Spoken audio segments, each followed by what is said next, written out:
Hi, welcome to the latest edition of Innovators.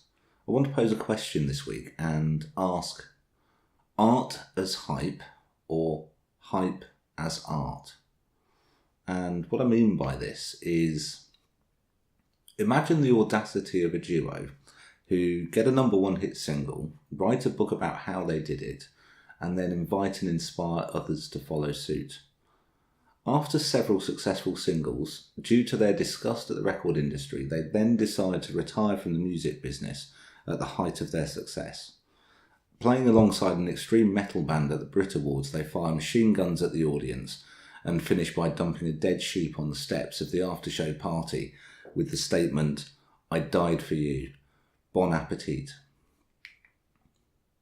After their announcement to retire from music, they engage in a range of projects to determine the value of art, resulting in the burning of £1 million.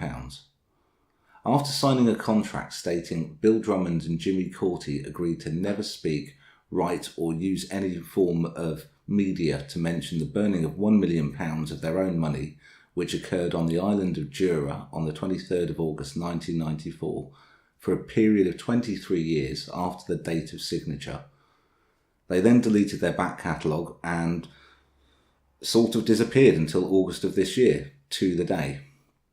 Whether by design or accident, certainly this group would bring chaos, confusion and mystique to the world of popular music.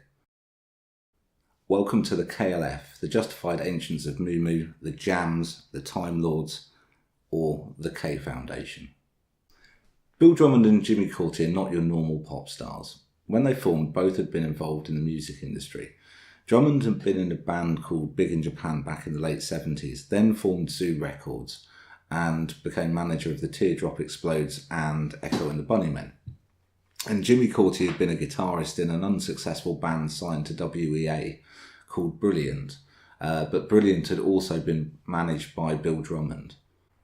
Back in 1987-1988, Bill Drummond and Jimmy Cauty formed the Justified Ancients of Moo Moo. The word moo means chaos, and the name originated from a collection of books called the Illuminatus Trilogy by Robert Shea and Robert Anton Wilson. And the number 23 was a very important number and features noticeably during the KLF's career. The Jams records were loosely based around hip-hop styles, heavily laden with samples. However, rather than recording sort of small samples of other people's records, they would use large chunks and ended up facing lots of legal issues. At the time, although sampling was becoming the norm in hip-hop and dance-based music, it was also at the same time that artists began fighting back, taking claim of royalties owed to them. And because of the use of samples or preventing songs to be released, this then created issues regarding copyright. Their debut single, All You Need Is Love, was only released on white label after most companies they approached refused to distribute it due to legal ramifications. It was re-edited and released without the lyrics that most objected to. The album 1987, What the Fuck Is Going On, was withdrawn from sale after being threatened with legal action for not acquiring sample clearances, and they'd borrowed heavily from an ABBA track. After withdrawing the record, they then wrote a press communication stating how you could construct the album yourself by indicating the samples used and how to put the tracks together. Throughout the year, they gained much media exposure with their illegal but effective use of large-scale graffiti on billboards and public buildings. And this was the start of them subverting the record industry and using hype to their advantage. They would release their singles in small quantities and then delete them before any real threat of court action could take place. And this made their music sought after and created a form of mystique about them, despite their records not really being very good. And during this time, they then accidentally fell upon writing a hit record. In 1988, recording under the name The Time Lords, they released Doctoring the TARDIS. They gave themselves hip-hop styled pseudonyms like Rockman Rock and King Boy D, and within 3 weeks the single had gone to number one in the UK, and then this success was repeated around the world. Doctoring the TARDIS sold over 1 million copies, and just as a footnote to that, the KLF's brief lifespan included 5 top 5 singles in the UK, 2 US top 10s, plus number ones all over the world. In 1991, the KLF were the UK's biggest selling singles act. How did they achieve this? Having met Scott Peering, a record promoter, they learnt what kinds of music Radio 1 would and wouldn't play. So they spent time listening to swathes of pop music released over the previous 20 or so years and calculated what elements tended to be featured in these hit records and what tunes had been popular to the masses during that time. They understood that the song length should be no longer than 3 minutes 30 seconds and be structured with verses and choruses in a traditional sense. But they then used samples from the Doctor Who theme, Blockbuster by The Sweet and Rock and Roll Part 2 by Gary Glitter, and their record was essentially seen as a novelty pop record. They wanted to hide behind their monikers and neither wanted to be the frontman for the group, so they attempted to persuade the media that the song's vocalist was a 1968 Ford Galaxy American police car called Ford Time Lord. They continued to subvert the norm by then disbanding the group and reforming under the name the KLF. However, it was an open secret in the music industry that the Time Lords were a couple of people who had experience in the industry. And so, certainly in the media, there was a number of people sort of rather cynical about the group. The following year, Drummond and Corti then released the book, The Manual, How to Have a Number One the Easy Way. And this book has inspired a number of people to follow the guidance written in it, or just use elements of it. A duo called Edelweiss had success with Bring Me Edelweiss, selling 5 million copies worldwide. And Chumbawamba had certainly referenced the book during the success of their album Tub Thumping. And also, Jamie Reynolds of the Klaxons has admitted in an interview to reading the manual and stating that the quote was, he took direct instructions from it. Get yourself a studio, get a groove going, sing some absolute nonsense over the top, put a breakbeat behind it, and you're away. That's what I did. That's genuinely it. I read that, I noted down the golden rules of pop and applied that to what we're doing and made sure that always applies to everything we do. That way we always come out with a sort of catchy hit number. And this is the manual. And I wanted just to give you a couple of examples from it and then, sort of carry on talking a bit more about the sort of career. But yeah, the golden rules, for example, in the manual, it is literally a step-by-step guide into how to get a number one, albeit a bit dated because of the time it was written. But essentially, the principles still sort of stand. So, they talk about the fact that one of the first rules is the 3 minutes and 30 seconds rule. And, it must have this kind of structure in place. But they sort of go into details about, the way the choruses and verses should be structured, the outro, the kind of samples that you might want to use. One of the things they say here is what we're basically saying is if you have anything in you, anything unique, what others might term originality, it will come through whatever the component parts used in your future number one are made from. And,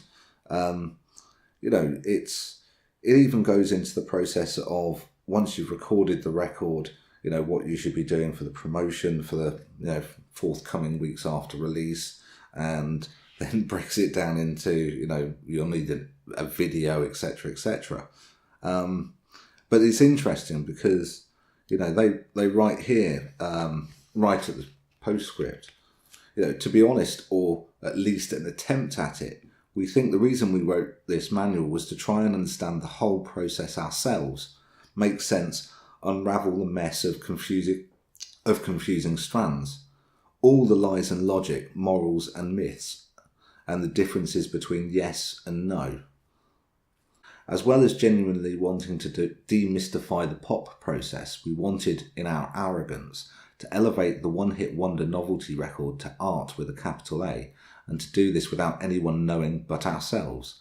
We wanted to celebrate the most reviled member of the UK Top 20 as it happened, and not wait 20 years for its kitsch value to be given credibility status. And the final thing I just wanted to quote from here was So why am I telling you all this, other than to brag about what wonderful, rich and varied lives we lead? Because I want to emphasise how when you push your boat, take that step into the unknown and just say yes, things happen. You may have no control over them. Let them be. Let them spiral out there. And, this is certainly sort of almost a mantra for their career. After renaming themselves the KLF, initially they produced early trance-based records. And as stated by John Higgs in his book, The KLF, Chaos Magic, and the Band Who Burnt £1 Million, he says, their influence spread slowly through the clubs in Europe, selling continuously, and they brought Corti and Drummond a great deal of credibility in the dance world, away from the London-based music press. Their popularity grew and they performed at outdoor raves around the country, mainly to backing tapes. They continued to behave differently from most other artists by creating situationist pranks, such as throwing their £20,000 fee out to the audience at one rave or giving out ice creams to the crowd. The KLF then released their album Chill Out in 1990, and it was the first ambient house album. The album feels like a road trip across America, with voice samples floating in and out of the music and sort of soundscapes, really. The writer and musician David Toop explained, Chill Out is a movement of the imagination, oscillating in a strange dream space between radio reception and virtual travel.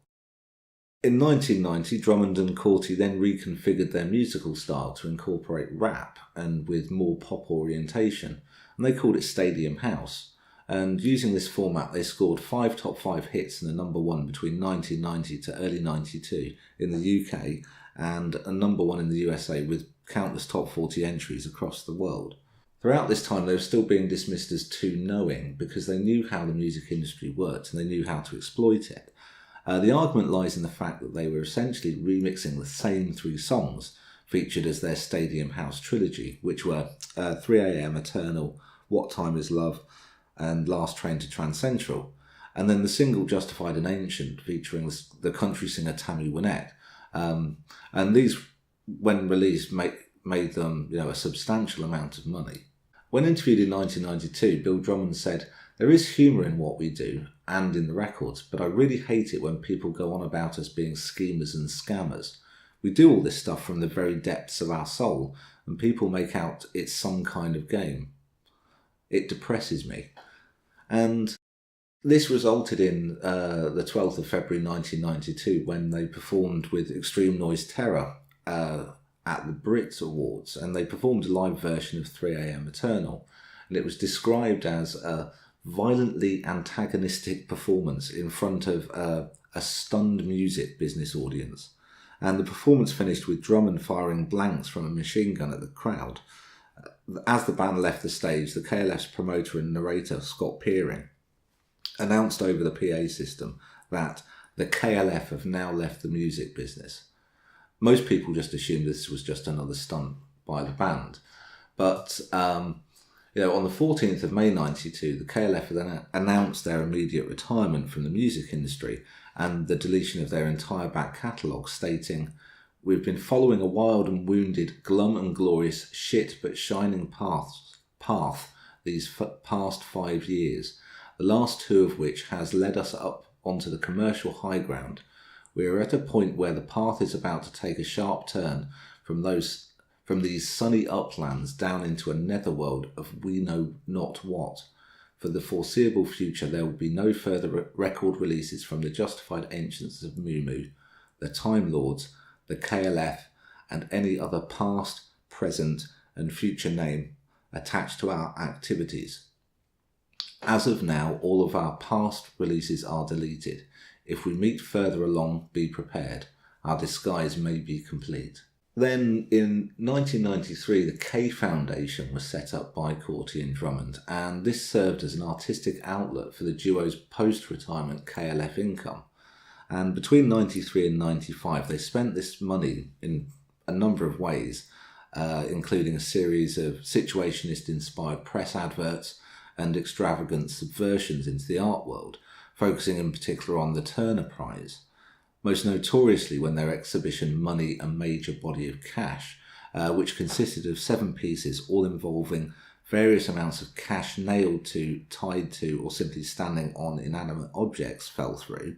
They then burned £1 million without providing any reason, really, because they had none.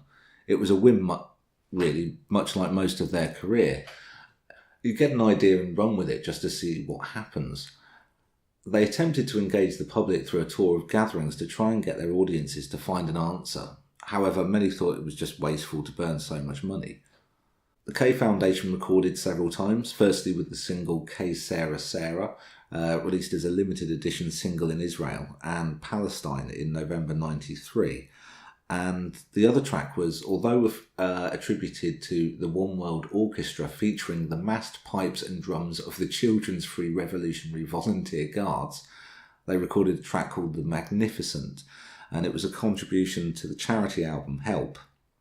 The song was a drum and bass version of the theme tune from The Magnificent Seven, with vocal samples from DJ Flecker of the Serbian radio station B92.